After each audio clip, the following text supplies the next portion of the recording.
Assalamualaikum warahmatullahi wabarakatuh. Kembali lagi di Lesson Education. Oke, sekarang kita masuk ke nomor 8. Di antara grafik berikut yang tidak menyatakan Y sebagai fungsi dari X adalah, jadi yang dimaksud dengan Y sebagai fungsi dari X itu kalau kita tuliskan itu sama aja dengan Y sama dengan Fx ya. Jadi fungsi Y itu fungsi dari X, yang artinya X sebagai daerah asal dan Y sebagai daerah hasil.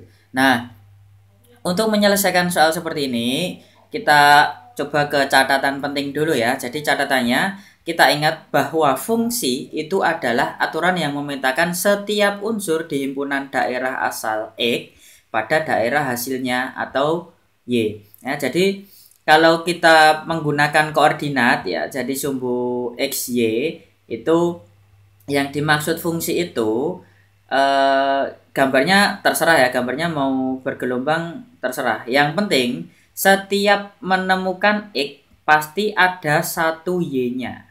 Jadi setiap kamu memilih X sembarang pasti ketemu Y-nya. Gak mungkin ketemu Y-nya double. Kalau ketemu Y-nya double itu bukan fungsi.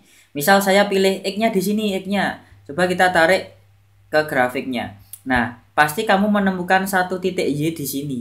Ya, kalau kamu memilih X-nya di sini, maka kamu akan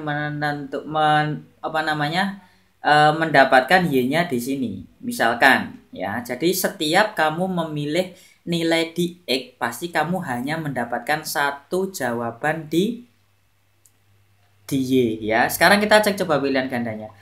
Nah, misalkan kamu memilih titik X-nya di sini, ya. Jadi kalau kita tarik dengan grafik berarti kamu memperoleh satu titik Y di sini. Kalau saya milih titiknya di sini, dapat Y berapa? Ini ke sini dapat Y 1. Di titik yang sama ternyata dapat titik Y yang lain. Di titik X yang sama ternyata dapat titik Y yang lain, ya.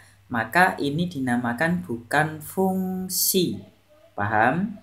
Ya. Sekarang coba kita cek yang B. Yang B ini jelas kalau garis lurus itu pasti setiap mengambil di sini pasti hanya satu titik. Mengambil di sini pasti hanya satu titik. Tidak masalah kalau mendapatkan Y-nya sama semua, tidak masalah. Yang penting ketika X-nya berbeda, pasti kamu hanya mendapatkan satu nilai Y, ya. Jadi dicatat, setiap kamu memilih X, kamu hanya mendapatkan satu nilai Y. Y-nya sama tidak masalah. Kalau di sini tadi yang A tadi kan kamu memilih titik yang sama, tadi kan memilih di titik ini ya. Kamu bisa mendapatkan Y yang di sini, masih bisa mendapatkan Y yang di sini, masih bisa mendapatkan Y yang di sini. Jadi satu titik X kamu bisa mendapatkan 3 nilai Y sekaligus dan itu bukan fungsi. Kalau yang C juga jelas, setiap kamu memilih nilai X, kamu akan mendapatkan satu nilai Y. Jadi satu nilai Y. Kalau yang D juga sama, setiap kamu memilih titik di X, kamu akan memperoleh satu nilai di Y. Kamu milih di sini ya dapatnya ini, gitu kan. Nggak mungkin di atasnya ini nggak ada grafik lagi. E juga sama. Kalau setiap memilih satu titik, itu pasti mendapatkan satu nilai Y. Misal milih titik yang di sini, ya sesuai grafik, kamu pasti akan mendapatkan nilai Y, hanya satu nilai Y-nya. Oke ya, mungkin itu saja di pembahasan nomor 8. Kalau masih ada pertanyaan silahkan tinggalkan di kolom komentar. Terima kasih. Wassalamualaikum warahmatullahi wabarakatuh. Oh ya, berarti tadi jawabannya apa?